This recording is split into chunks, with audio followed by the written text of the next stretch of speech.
darkest moments of U.S. history, as the Senate has just passed a new law effectively killing the Fourth Amendment of the Constitution as we know it. There will be no such thing as online privacy anymore for any citizen. And this seems to be just the beginning, as the government today has taken total executive control over Google, Facebook, Twitter, YouTube, and various other online.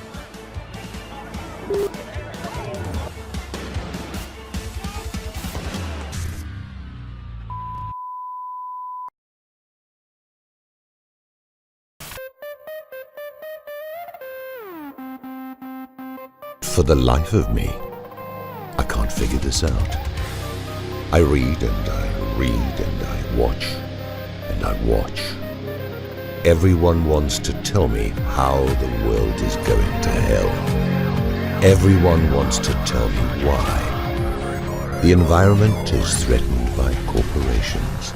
The police are racist thugs with guns. Amazon doesn't give their workers pee breaks. The Gaza Strip is an open-air prison.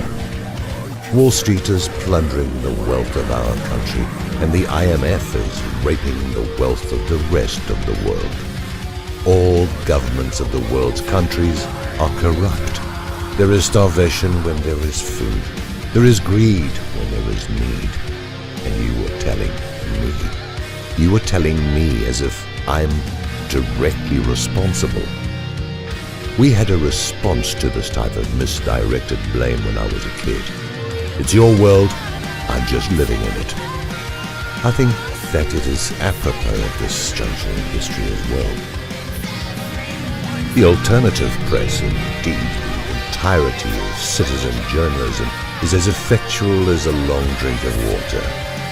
It isn't getting anything done, save to inform people that there are problems in the world. As if people didn't realize that. But they're pinpointing who is responsible, you might well add.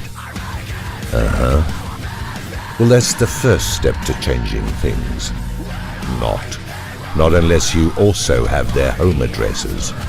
Never in the history of this sad planet have so many bitched about so much. And it all amounts to nothing. It isn't changing a damn thing. I've yet to hear, storm the castle, lynch the bastards. We all know who is responsible for the nightmare that is the human condition, that as Mark Twain once observed about the weather, no one does anything about it. We all know what needs to be done, and yet we play the peaceful protest game, made up by the very people that stand to benefit from such innocuous solutions. And we are left with only the idiots that burn down Little Caesars. That'll show 'em. But things are not just that simple. There are various solutions to various problems, you say.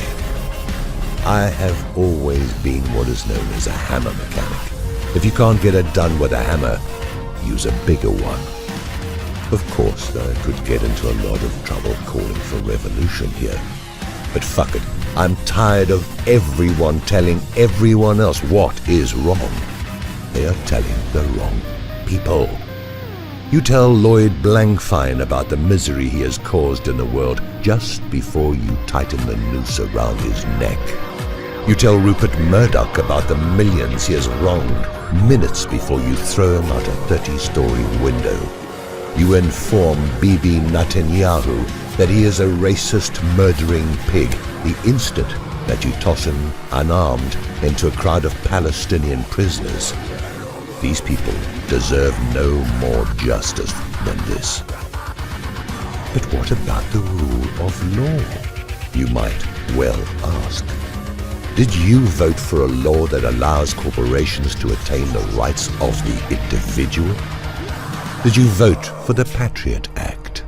Did you vote to make Israel a state within Palestine? No. Well, who did all these things without your consent? I could go on forever, and have for years here, about what the roots of our problems are, and it won't change anything. A child can see how to begin to fix the inequities of this planet. but it takes a politically correct adult to avoid addressing the problems effectively. And it ain't about carrying placards or suing some company or other. It ain't about voting for yet another charming, greedy bastard. You know this. And yet you pee your knickers every time you think about doing the right thing. Putting your foot down, getting the spine. So, yes, I am calling for the revolution.